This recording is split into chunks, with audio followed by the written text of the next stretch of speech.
you're lucky that you don't have to think like warriors think.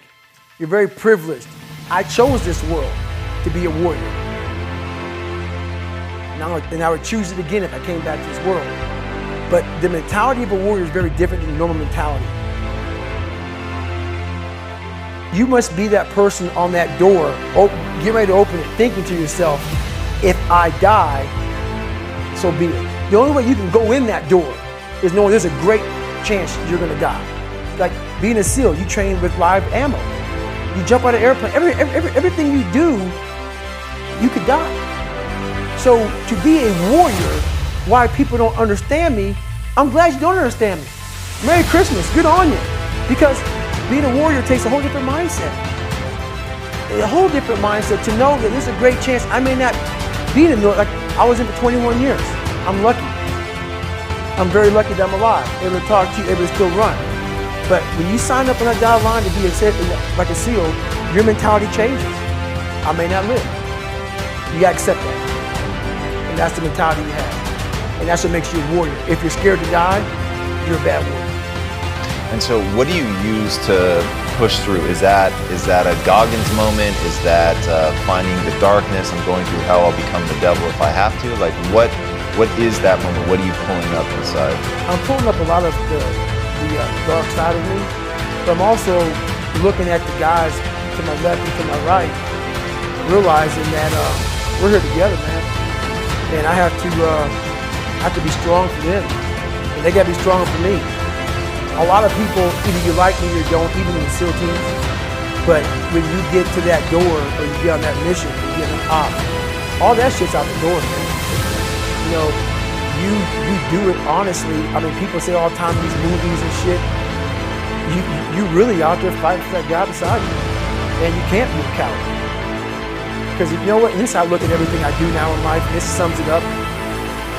So every morning I would shave my head thanking God. I would reflect back on some of the lies I may have told somebody or some of the ways I acted that I didn't feel comfortable doing. And I did it to impress other normal people. The key word there is normal, everyday people. I was trying to make other people like me. How pathetic is that? So this mirror would always tell me, my reflection would say, God, you are a perfect man. How do I feel every day with you? So I would just start having myself accountable. How did I attack today? How did I attack yesterday? And if I didn't do something I was proud of, I would write down a sticky note and I would fix it. So then my senior year in high school, it was a totally different Navy guy. Can you give an example of something that you broke down and fixed? All right, there was a lunch table. Yeah, I wanted to sit the cool guy lunch table, man. I wanted, even though everybody was calling me a nigga all the time, I wanted to try to act like somebody I wasn't, so I could fit in. And I sold my soul to the devil. Trying to act like, I'm David fucking guy. That's who I am. And so I wrote down on a piece of paper, fuck the table.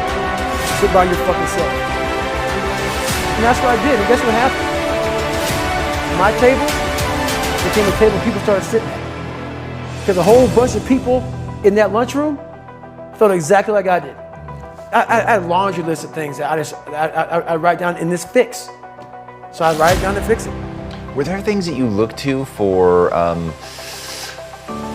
role models, people that you were like taking ideas from, like why pull your pants up? If that's the popular style, like what was giving, either you were the single most insightful person I've ever met, which by the way is entirely possible having listened to enough of your material, or like you had a treasure trove of people that gave you great ideas. Even if they were like fictional or movie or, athletes or whatever, but. It was funny, man. One movie I watched all the time was Rocky. Good choice. Rocky 1. And I related to Rocky a lot because of, one of the smart guy, just tried real hard. And the one scene that I related a lot of my life to, still to this day, was Rocky 1, round 14. And this is where I got taken souls from. If you look at round 14 of Rocky 1, Apollo is beating the shit out of Rocky. Rocky falls down this corner, Mickey's saying, stay down, stay down. Rocky didn't hear a fucking soul. Apollo, after he knocked him down, turns around, hands in the air, like I finally knocked down this animal. Apollo doesn't know it, but Rocky is getting up. Apollo turns around the second Rocky gets up. And Apollo looks at Rocky, and Apollo looks at him with a look of like Rocky just took his soul. Apollo shakes his head, and Rocky has his gloves and emotions towards Apollo. Come on, motherfucker, I'm still here. And this song comes on that I played. So when I broke the Guinness Book of World Records, it took me 17 hours to do 4,030 pull-ups. I listened to one song for 17 hours. 2 minutes and 17 seconds. I listened to that song for 17 hours, non-stop, on repeat. So the image in my mind of a man was not one that had earrings, sagged his pants. I had this image in my head, and I was going to fulfill that. I didn't do any trends. I stopped trending. I stopped being this guy who whatever was new, fuck it, that's not what I believe in. I'm doing this. This is what I want to be. This is what I'm going to do. So. That's incredible. How do you experience beauty and joy in your life? What situations do you put yourself in? What makes you laugh? What's the fun stuff for you? It's funny you say that. I just retired from the military in November 2015. And I was going and going and going and going. And I never really, I was a happy guy, but I'm never in the moment of like sitting back and I want to travel here to have fun and do this and that. I've never been that person. But the first time I really got a chance to experience true happiness and true peace was so what I did to myself to become who I am today, it takes a great toll on your body. So I believe God gave me time to rest, and he took me out of commission. Not even the mind of Goggins could get me back up. So I had about a good 6-7 months that I was out. And when I was out, I had time to reflect on all I had accomplished. And that was the first time in my life where I sat back and said, wow. Because only I may be telling you some of the story, I know the exact truth of how brutal my life was and how I shouldn't be on this show today and how the mind and how beautiful it is. So what brings me joy and happiness is knowing how beautiful the mind is. And I'm one of the few people that didn't read about it, didn't experience it through some drugs. I got to experience the beauty of true fucking willpower. True, fuck you, I'm gonna fail, I'm gonna fucking fail, I'm gonna fucking fail, I'm gonna fucking fail, and I will succeed. I believe that most human beings are only living at about 40% of their capability. So the mind has a governor, like a car. If you're driving a car and the car has a governor on it, the car may say 130 miles an hour, but the governor's set to 91. Once that governor sets in, you get to 91, that car starts doing this.